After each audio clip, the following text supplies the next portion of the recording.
Eu convido você a abrir sua Bíblia, aqueles que têm Bíblia. Os que não têm, sigam a leitura que eu vou fazer aqui essa noite, essa tarde ainda. E vamos ler somente um versículo que nós encontramos bem no comecinho do livro dos Atos dos Apóstolos, no capítulo 1, versículo 3.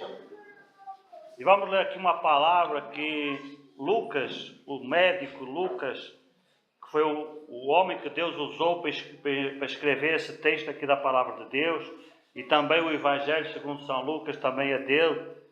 E ele escreveu aqui algo bem particular, que muitas vezes a gente não presta atenção nessa palavra, mas que tem algo importante referente a esse momento, essa celebração que nós estamos aqui fazendo nessa tarde, que a comunidade cristã, pelo mundo inteiro, celebra, independentemente da sua orientação, se são cristãos católicos, se são cristãos evangélicos, se são cristãos de outra orientação, todos nós celebramos esse memorial, o memorial da Páscoa, da ressurreição de Jesus, da morte e da ressurreição de Jesus. Se há alguma coisa que une o mundo cristão, é sem dúvida a Páscoa, né? Tem muita coisa que nos divide, mas a Páscoa, verdadeiramente, ela nos une, porque é uma unanimidade no meio cristão celebrar a Páscoa. E Lucas, ele diz aqui algo bem interessante que eu chamo a sua atenção e que nós vamos fazer uma breve reflexão aqui essa noite. E ele diz assim, ele está falando de Jesus, e diz assim, aos quais também, depois de ter padecido, Jesus, depois de ter morrido, se apresentou vivo, com muitas e infalíveis provas, sendo visto por eles por espaço de 40 dias, e falando das coisas concernentes ao reino de Deus. Amém? O que é que Lucas está dizendo aqui? Ele está falando de Jesus. Versículo 1, fiz o primeiro tratado ao Teófilo acerca de tudo que Jesus começou não só a fazer, mas a ensinar. Ele está a falar de Jesus. Até ao dia que foi recebido em cima, depois de ter dado mandamento pelo Espírito Santo aos apóstolos que escolheram, aos quais apóstolos, também depois de ter padecido, Jesus se apresentou vivo, com muitas e infalíveis provas. Talvez possa ser uma questão pessoal minha, de uma sensibilidade pessoal, mas ao longo destes meus mais de 30 anos de cristão, em que eu abracei a fé cristã verdadeiramente, eu nunca me apercebi tão claramente como esse ano de ataques em relação à ressurreição de Cristo. Certamente sempre houve, não estou dizendo que não houve. Pode ser até uma questão minha, pessoal, mas esse ano eu senti de uma forma particular, em particular nas redes sociais, no Facebook, no Instagram, serem postadas frases questionando se Jesus verdadeiramente ressuscitou. Alguns iam até mais longe e questionavam se ele realmente existiu, se realmente essa pessoa existiu mesmo, viveu aqui na Terra há 2000 anos. E eu até escrevi num comentário com um desses camaradas, eu escrevi assim, rapaz, é só estudar. Pois vai estudar antes de falar besteira. Pegue nos livros, pesquise, vá atrás para saber se esse homem existiu ou não existiu, não. Porque é fato histórico, é a existência real de Jesus há 2000 anos nesse mundo. É inquestionável. Basta você estudar um pouco, não precisa se esforçar muito, que vai encontrar material de prova da existência de um homem chamado Jesus de Nazaré, que viveu aqui na terra. Se você acredita depois que esse homem era o Filho de Deus ou não, é outro assunto. Se acredita que a morte dele, que também é fácil de comprovar, foi uma morte pelos seus pecados, ou foi só uma morte porque ele enfrentou o sistema político da época, e por causa disso as autoridades resolveram se ver livre dele e o matar, também é outro assunto. Mas Porém, tudo isso você consegue encontrar confirmação estudando um pouco, só pesquisando um pouco. Mas o maior ataque realmente tem sido sempre, não tanto em relação à existência, ao nascimento, à vida terrena de Jesus. Isso aí não é tão questionável, mas a sua ressurreição, isso verdadeiramente sempre foi algo de ataques. E na verdade, nem sequer é um fenómeno novo. Porque se nós olharmos até para as Escrituras, nós vamos ver que já nos dias bíblicos, já no tempo dos apóstolos, havia pessoas que questionavam se Jesus verdadeiramente tinha ressuscitado ou não. Essa dúvida, ela já existia naquele tempo. Muita gente colocava questionamentos. Mas ele ressuscitou mesmo? Mas será que é verdade? E as pessoas colocavam questões dessa natureza. E é por isso que eu chamo a sua atenção para esse relato aqui de Lucas, o evangelista Lucas, aqui no livro dos Atos dos Apóstolos. Quando ele falando da ressurreição de Jesus, ele diz que Jesus, depois de ter morrido, ele se apresentou vivo. O que é que acontece quando uma pessoa morre e depois se apresenta vivo? Ela ressuscitou, né? Não tenho o que saber. Ele não usa a palavra, mas o sentido está aqui, né? E ele morreu e depois se apresentou vivo, ou seja, estava vivo, ressuscitou. E diz ele que essa ressurreição, ela podia ser comprovada por muitas e infalíveis provas. Notem o que é que esse homem diz. Ele era médico, não era um ignorante, não era uma pessoa sem instrução, era um homem estudado, era um homem que praticava a medicina, era um homem grego, um homem com cultura. E esse homem, apesar de tudo isso, ele fala que Jesus, as provas em relação à ressurreição de Jesus eram muitas e eram infalíveis, ou seja, era inquestionável que Jesus verdadeiramente tivesse ressuscitado. É dessa forma que Lucas trata o assunto da ressurreição de Jesus. Para ele era assunto fechado, não dava para colocar em causa, não dava para duvidar. Tantas eram as provas como a qualidade dessas provas, elas eram infalíveis. Note que Lucas, ele não conheceu Jesus. Lucas não era discípulo de Jesus. Lucas não conheceu Jesus antes da sua ressurreição. Lucas, ele se converteu depois, através do apóstolo São Paulo. E o apóstolo São Paulo, ele mesmo já se converteu depois da morte e da ressurreição de Jesus. Ou seja, nenhum deles era testemunha ocular da vida terrena de Jesus. Entende? Nenhum deles era testemunha ocular da vida terrena de Jesus. Ambos se converteram depois de Jesus se ter convertido. Lucas, para que ele soubesse dessas coisas, tanto aqui como no Evangelho, ele ensina que para isso ele teve que fazer uma pesquisa. A forma como Lucas recolheu todas estas informações foi através de uma pesquisa.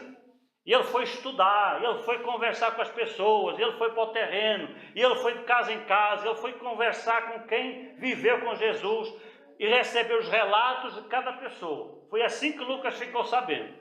Pesquisando, estudando, indo atrás para saber o que é que realmente aconteceu, se não aconteceu, se é mito, se é verdade, e ele foi atrás para saber. Lucas era um homem pragmático. Ele não ia atrás dessa coisa de dizer assim, estão falando ali que aconteceu. Aí ele já ficava acreditando. Lucas não era desse jeito. Para ele acreditar, ele precisava de provas. Era assim que a cabeça de Lucas funcionava. Era um homem de pensamento racional. E sendo um homem de pensamento racional, ele queria provas. E o texto diz que ele coletou muitas e infalíveis provas.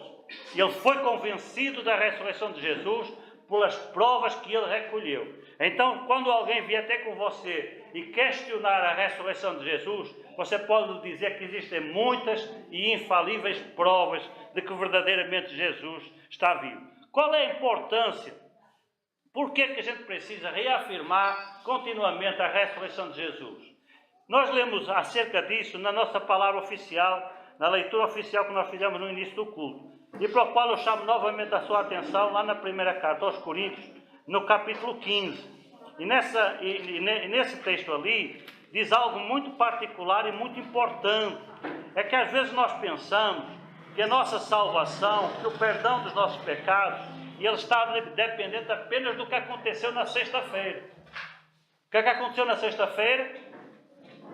Nós celebramos a Sexta-feira Santa. E a Sexta-feira Santa, qual é o significado dela? É a morte de Jesus, né? Pelas 3 horas da tarde, Jesus foi crucificado, né? Ou melhor, Jesus foi crucificado antes, mas pelas 3 horas da tarde ele morreu, ele entregou a sua alma ao Pai, né? Então, nós às vezes achamos que a salvação ela está toda alicerçada no que Jesus sofreu ali na cruz do Calvário. E é verdade, em boa medida é verdade, mas não é totalmente verdade.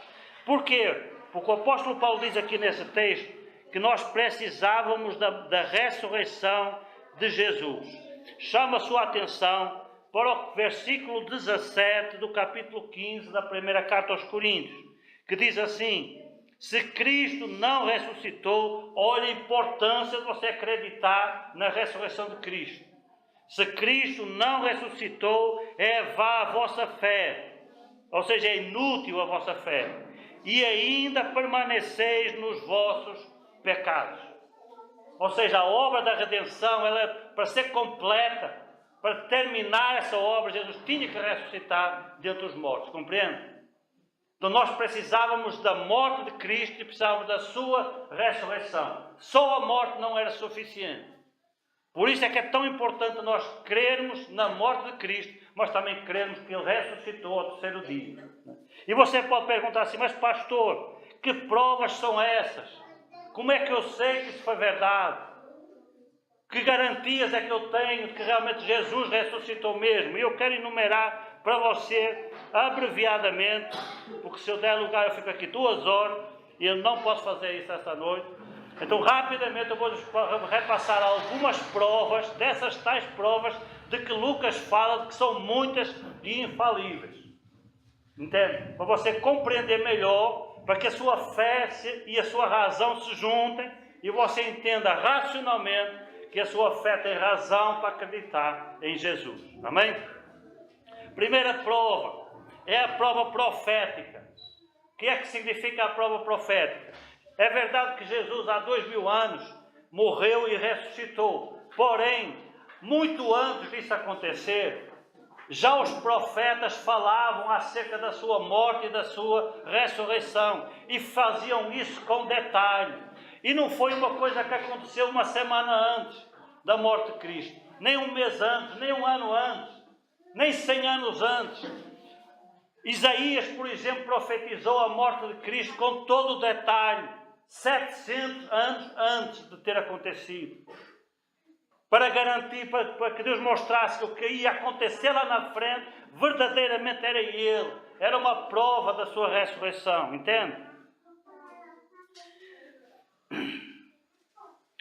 O Salmo 22 de Davi, ele mesmo também fala acerca da morte e da ressurreição de Jesus. Então a profecia, antecipadamente, com muita antecipação, foi já anunciando lá na frente, quando o Messias viesse, ele haveria de morrer e havia de ressuscitar ao terceiro dia.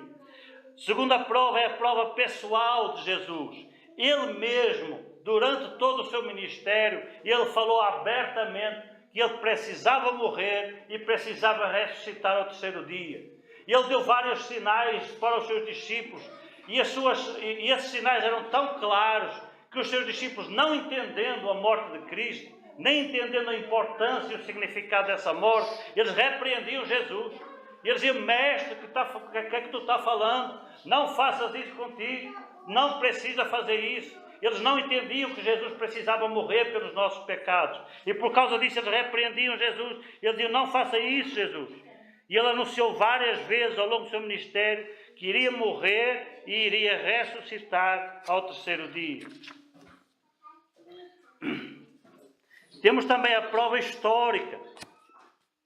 Nós já temos dito muitas vezes que a Bíblia Sagrada, ela é não só, além de ser um livro religioso, ser o livro sagrado das religiões cristãs, entre elas a nossa, né? Ela também é o maior documento histórico da antiguidade. nenhum historiador que se preze deixa de estudar a Bíblia para conhecer a história da Antiguidade. Se alguém quiser saber como é que foi o mundo há 2000 anos atrás, um dos documentos que ele não abre mão é da Bíblia. Porquê? Porque a Bíblia ele é, entre outras coisas, o maior documento histórico sobre o que é que aconteceu na Idade Antiga, há 2000 anos atrás. E então a própria Bíblia então, ela é um documento que fala acerca da morte e da ressurreição de Jesus. Então, enquanto documento histórico, ela também confirma que essa pessoa ela veio a esse mundo, viveu nesse mundo durante 33 anos e ao fim desse tempo ele entregou a sua vida e morreu pelos nossos pecados e ressuscitou ao terceiro dia. Um detalhe muito interessante é que só no Novo Testamento 8 escritores falam acerca da ressurreição de Cristo. 8 escritores diferentes do Novo Testamento, todos eles confirmam. Não tem nenhum que tenha falado acerca da vida de Jesus que não tenha falado acerca da sua ressurreição. Ou seja, criando uma unanimidade, criando uma confirmação. Não foi só Lucas que falou sobre a morte, sobre a ressurreição de Cristo. Paulo falou sobre a ressurreição de Cristo. São Pedro falou sobre a ressurreição de Cristo. São João falou sobre a ressurreição de Cristo. São Mateus do mesmo jeito. Marcos do mesmo jeito. Ou seja, há uma unanimidade. Tiago também falou sobre a ressurreição de Cristo. Há uma unanimidade neste documento histórico em que todos confirmam que Jesus morreu, mas ao terceiro dia ele ressuscitou. Temos também uma prova testemunhal, talvez seja das mais relevantes que nós encontramos aqui. Se você confirmar aí na sua Bíblia, no versículo 6 desse capítulo 15, nós vemos algo muito interessante, que diz assim, Paulo falando acerca das aparições de Jesus depois da sua ressurreição, ele diz que o primeiro que o viu foi Pedro, que ele aqui chama de Cefas, no versículo 5, e depois foi visto pelos 12 apóstolos. Depois no versículo 6 diz assim, depois foi visto uma vez, só aconteceu uma vez, mas ele foi visto uma vez por mais de 500 irmãos, 500 testemunhas oculares que viram Jesus. Se a ressurreição de Jesus fosse um tribunal e um juiz chamasse as provas, as testemunhas, para confirmar se foi verdade ou não, nenhum juiz, no uso da sua plena razão, deixaria de confirmar com tantas testemunhas que Jesus verdadeiramente ressuscitou. Mais de 500 pessoas viram Jesus. Então elas iam lá no tribunal e disseram assim, você viu?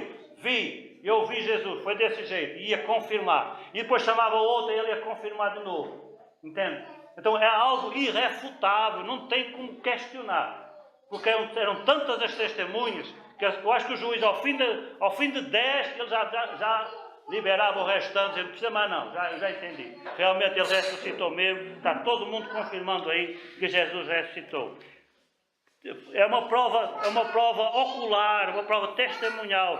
Mais de 500 testemunhas confirmavam que Jesus ressuscitou.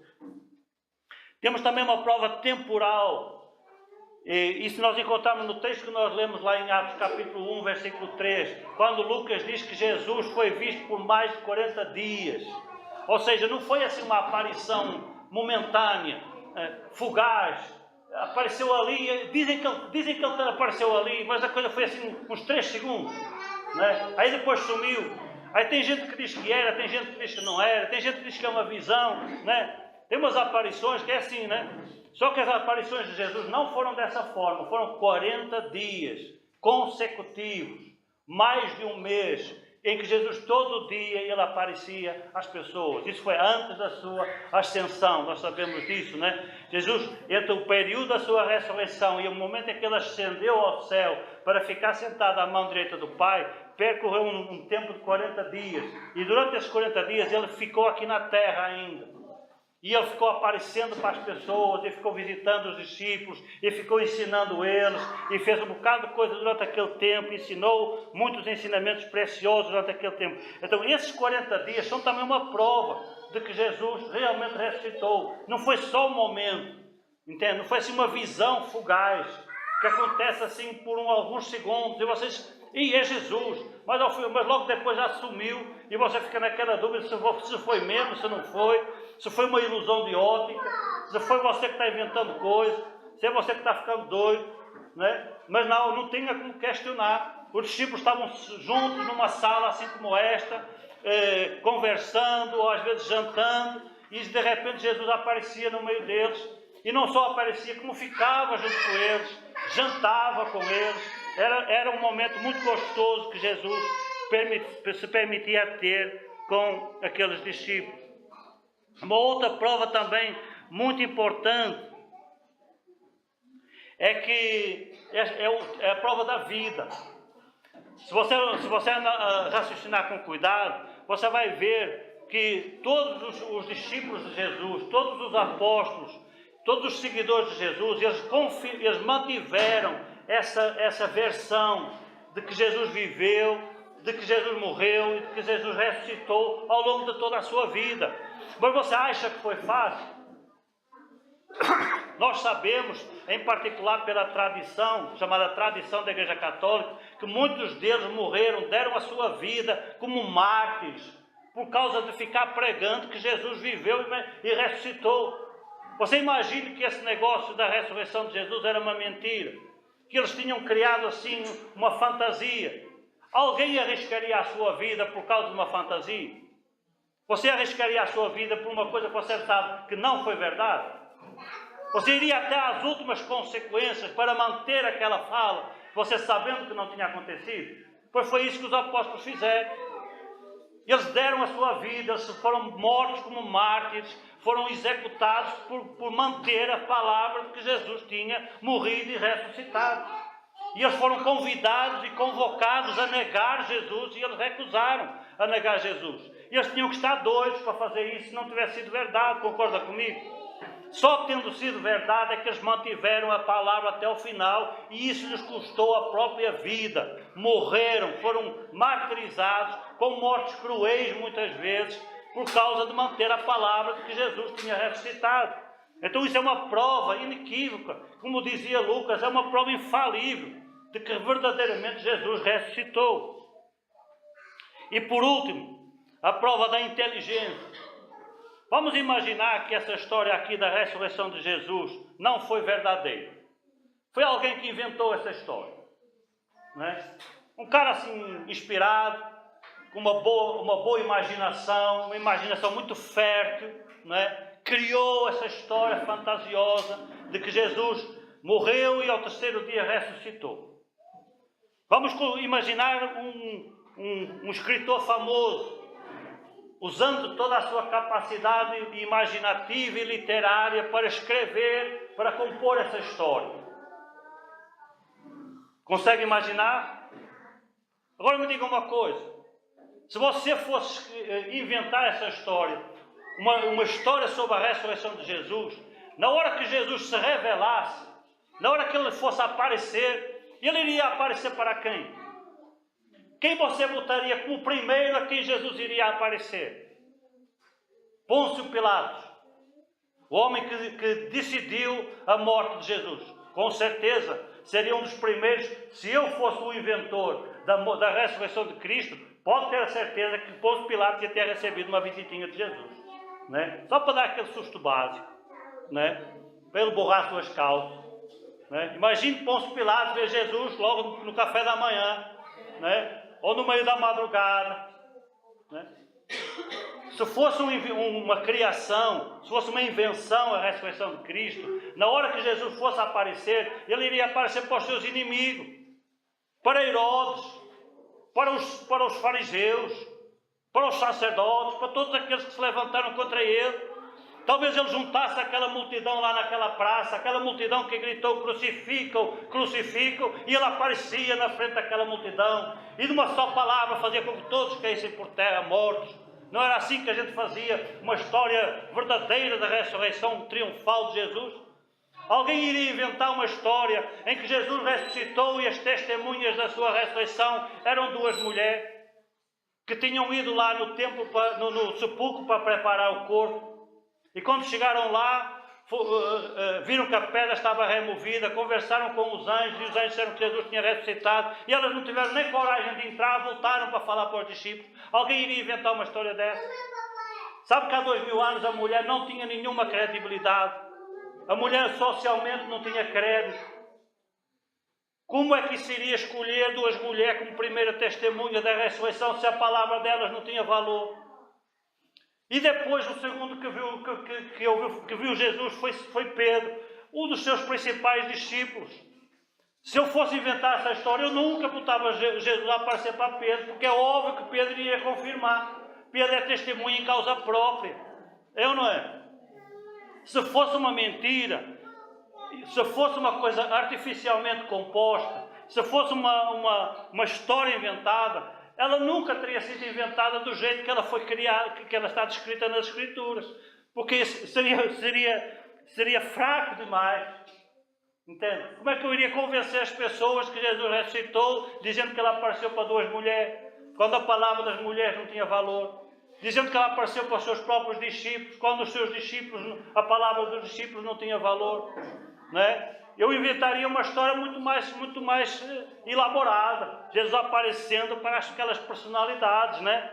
Mas não, a história bíblica ela relata do jeito que ela aconteceu, sem estar preocupada se ela é muito credível ou não, se você vai acreditar nela ou não, se você vai questionar ou não. Por isso até os dias de hoje as pessoas continuam questionando: será que morreu mesmo? Será que ressuscitou mesmo? Não é? Por exemplo, se você for estudar o islamismo, a religião muçulmana, ela diz que Jesus não morreu.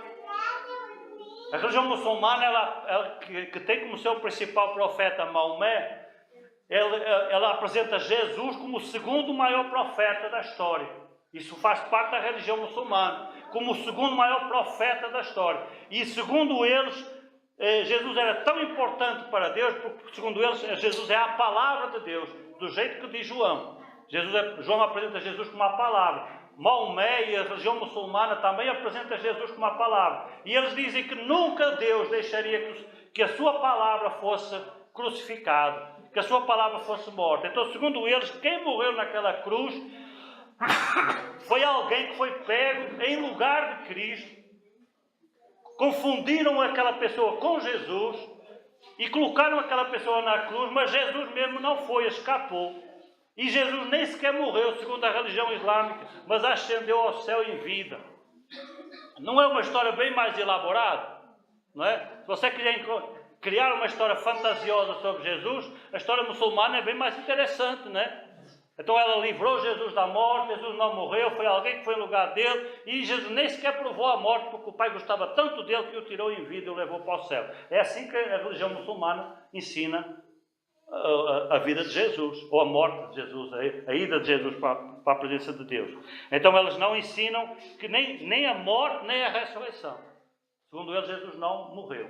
Mas a história bíblica ela é bem mais realística, né? Ela é mais terrena, ela é mais humana. Por quê? Porque apresenta as coisas do jeito que elas verdadeiramente aconteceram. Bem, para finalizar, qual é a importância de tudo isto? Qual é a importância, qual é a relevância de nós verdadeiramente acreditarmos em Jesus? Nós já falamos um pouco sobre isso. É que a nossa salvação, o perdão dos nossos pecados, ela era dependente da morte de Cristo, mas de ser completado pela sua ressurreição. Por isso o apóstolo Paulo diz, em certo momento também nessa carta aos Coríntios, ele diz assim: olha, se Cristo não ressuscitou, comamos e bebamos que logo morreremos. Ou seja, a nossa vida, essa coisa de estar aqui reunido, fazer cultos, não tem valor nenhum. A nossa fé ela é totalmente dependente da ressurreição de Cristo. Você precisa crer verdadeiramente que Jesus morreu, é verdade, mas ressuscitou ao terceiro dia. Está sentado à mão direita de Deus, intercede pela sua vida. A palavra de Deus diz que Jesus ora ao Pai todo dia por mim e por você. Então nós somos dependentes de Jesus vivo. E a ressurreição de Jesus, ela não só viabiliza o nosso perdão e a nossa salvação, mas também viabiliza a nossa própria ressurreição. Todos nós acreditamos na vida além da morte, é ou não é? Você acredita que morreu e acabou? Ou você acredita que depois da morte algo vai acontecer e a sua vida vai continuar? Com base em que você acredita nisso? A base para nós acreditarmos na vida além da morte é a vida além da morte do próprio Cristo. É porque Jesus morreu e ressuscitou que nós podemos acreditar que nós vamos morrer, mas vamos ressuscitar também. A ressurreição de Cristo, ela é o garante da nossa própria ressurreição. Por que a gente sabe que a gente não vai ficar retido para sempre, esquecidos no sepulcro? Porque o nosso Mestre, o nosso Senhor, Ele mesmo ressuscitou. O sepulcro não teve poder sobre Ele. E Ele reaveu a sua vida. Ele disse que tinha poder para dar a vida e poder para tornar a tomá-la. E ao terceiro dia Ele tomou de novo a sua vida, está sentado à mão direita do Pai, e agora Ele nos promete uma vida eterna, nos promete uma salvação, nos promete um perdão, nos promete o céu juntamente com Ele, ou seja, e Ele diz que a nossa vida vai continuar depois da morte. Porquê? Porque a vida dele continuou depois da morte. Então Ele é a garantia, entende? Ele é o suporte, Ele é a razão da nossa fé.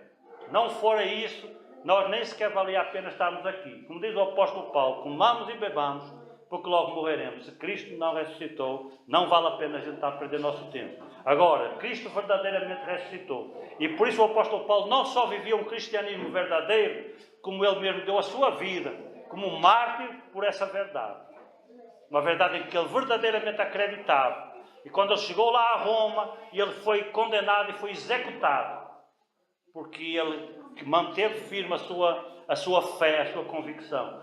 Então o nosso convite para você essa noite é para que você reveja as suas convicções, confirme as suas convicções na morte e na ressurreição de Jesus, entenda o significado desses dois atos maravilhosos de Jesus na cruz do Calvário, que foi em resgate da sua alma, foi para pagar o preço da sua dívida para com Deus, para que Deus agora lhe possa oferecer perdão de graça e pela misericórdia, sem você precisar de fazer nada, que aliás você não tem nada que possa fazer para agradar a Deus, além do que Jesus já fez. E agora você pode se arrepender dos seus pecados, pedir perdão a Deus, e Ele promete, com base na morte e na ressurreição de Cristo, que lhe perdoa e lhe dá a vida eterna. Amém? Pois que Deus trabalhe na minha vida, na sua vida, poderosamente. Confirme estas verdades bíblicas e solidifique a nossa fé. Em nome de Jesus. Amém.